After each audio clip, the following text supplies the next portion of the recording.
महापुरुष पंडित जवाहरलाल नेहरू विषय आउ किसी कहे आम पात्र सार से पात्र अनुरोध करी चाहिए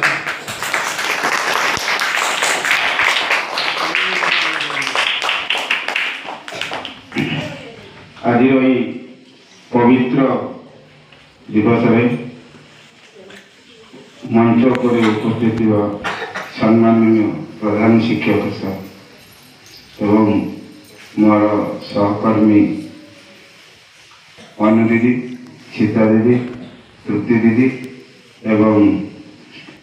कानू सर समस्त को शुभेच्छा स्वागत एवं मंच तले बसता मोर श्रद्धेय छात्र छात्री को आज ये पवित्र दिवस प्रधान शिक्षक साहब मत किसी कहबार सुजोग देखार मुझे धन्यवाद दूची एवं मोर वक्तव्य आरंभ कर आज ये जो पवित्र शिशु दिवस पालन होची पालन विषय आमर प्रधान शिक्षक सार तुमको पुंखानुपुंख भाव वक्तव्य देते तुम्हें जान आज हूँ भारत प्रथम प्रधानमंत्री श्रीजुक्त पंडित जवाहरलाल नेहरू का जन्म दिवस से 1899 मसीहा नवेम्बर मसरे 14 तारीख जन्मग्रहण करते पिता नाम थिला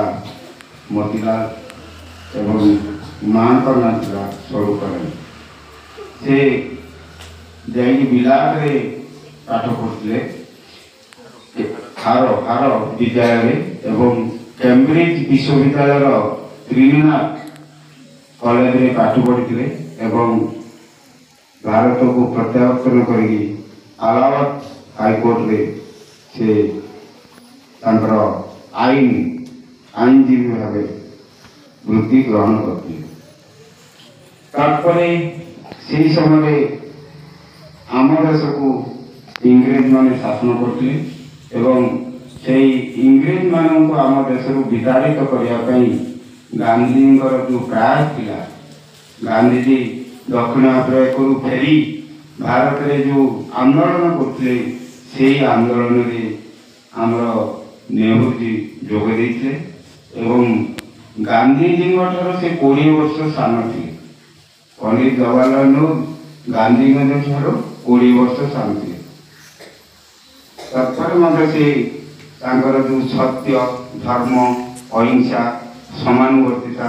यही सब जिन ग्रहण करी निज आचरण उच्चारण परिवर्तन करी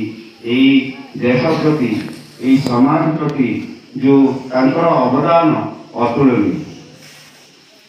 चाचा नेहरू छोट छोट शिशु मान को बहुत भल पाते शिशु मान से स्वप्न देखी यही शिशु मान होती आगामी भविष्य जड़े जड़े सुनागरिक यही माने श्रृंखलित हो देश जातिर गौरवर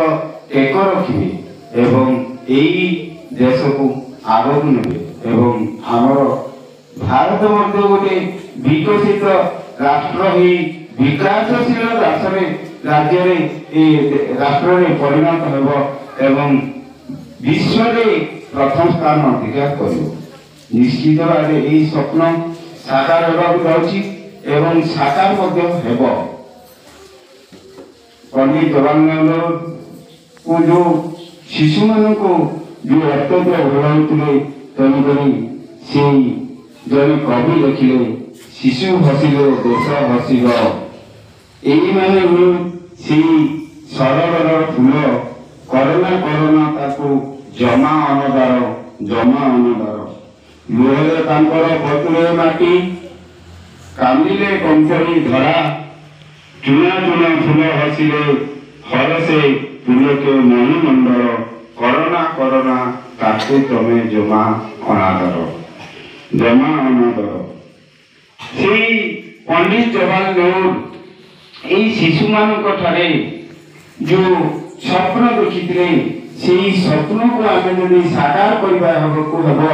ତେବେ ଆମେ ପ୍ରଥମେ ଶୃଙ୍ଖଳିତ ହେବା, ସମୟାନୁବର୍ତ୍ତିତା ହେବା,